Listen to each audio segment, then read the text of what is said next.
Olá, tudo bem? Eu sou Gabriel Divan e seja bem-vindo ao Segue o Fio.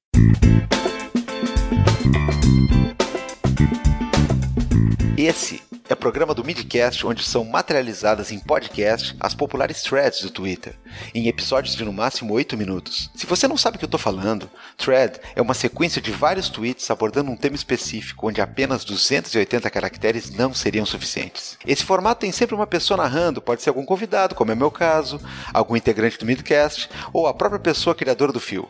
Vale lembrar que o conteúdo a ser reproduzido aqui possui autorização prévia do autor. Hoje, iremos conferir a thread do Ivanildo III, o @Ivanildo_III. Ela foi publicada no dia 8 de agosto de 2019, sobre a história do oficial Sérgio Macaco durante o período da ditadura. Vem comigo e segue o fio.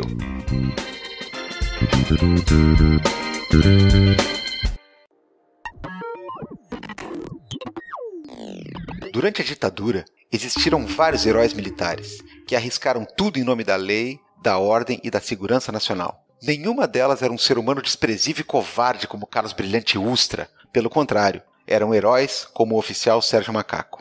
Sérgio era um dos mais admirados oficiais da Para-SAR, a tropa de elite da aeronáutica. Nessa condição, foi convidado para uma conversa com o brigadeiro João Paulo Burnier. Lá, ouviu Burnier determinar que ele e outros oficiais da aeronáutica praticassem um ato terrorista. Era 1968 e as críticas ao regime militar estavam numa crescente. Burnier, então, determinou que os oficiais explodissem às 6 da tarde o gasômetro da Avenida Brasil no Rio de Janeiro. Não obstante, eles também deveriam explodir a represa de Ribeirão das Lajes.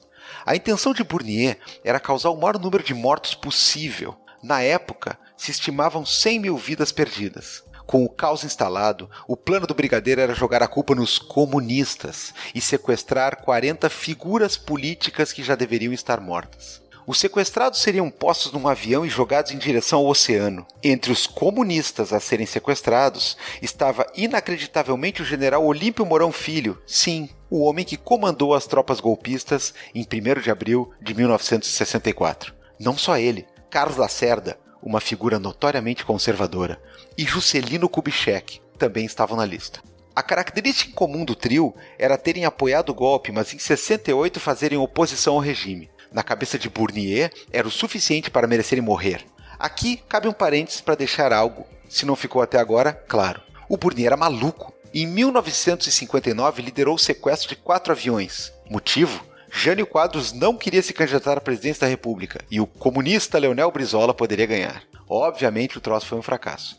Isolados no aeroporto de Aragarças, em Goiás, o movimento não ganhou adesão e Burnier foi pedir asilo na Bolívia. Em 1961, Jânio Quadros o anistiou e ele não apenas voltou ao Brasil, mas também à aeronáutica. Fecha parênteses. Voltando. Sob pressão de um oficial de alta patente, Sérgio Ribeiro Miranda, o Sérgio Macaco, foi inquirido se concordava com o plano. De acordo com o livro 1968, O Ano que Não Acabou, sua resposta foi: "Eu acho que os senhores não estão falando a sério. O que torna uma missão legal e moral não é a presença de 2 oficiais generais à frente dela. O que torna legal é a natureza da missão." Uma pausa, porque isso foi bonito, hein?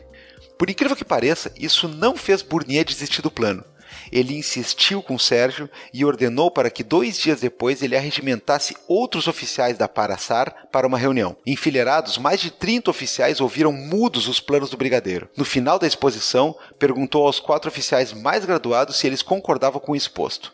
Todos concordaram. Crente de que Sérgio cederia à pressão dos seus pares, Burnier refez a pergunta ao capitão e ouviu que sua ordem era imoral, inadmissível a um militar de carreira. Ainda irritado com a situação, Sérgio completou: "Enquanto eu estiver vivo, isso não acontecerá." Aos gritos, Burnier mandou o oficial calar a boca e saiu da sala com seus 4 aliados. Desesperado, Sérgio tentou denunciar os planos ao ministro da Aeronáutica.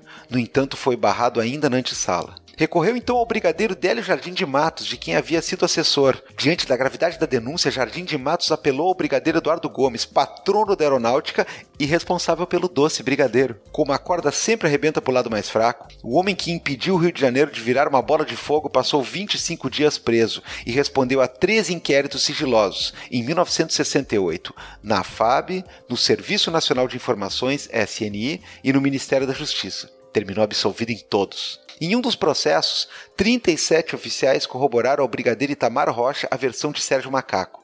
Itamar Rocha concluiu em relatório que era nítida e insofismável a intenção do brigadeiro Burnier de usar o Paraçar como executor de atentados. Vale salientar que esse caso só chegou onde chegou porque o patrono da aeronáutica interviu.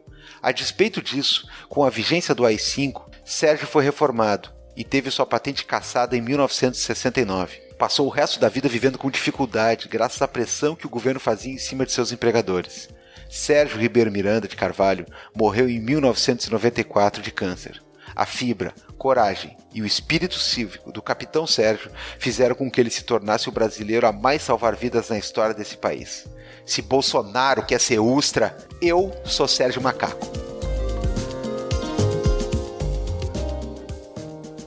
Lembrando que o link para essa thread está na descrição desse episódio. Se você quiser me seguir no Twitter, o meu perfil é o @GabrielDivan. E eu também estou lá no podcast Vira Casacas.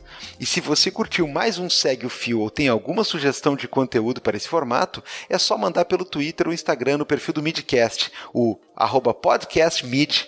Valeu e até a próxima.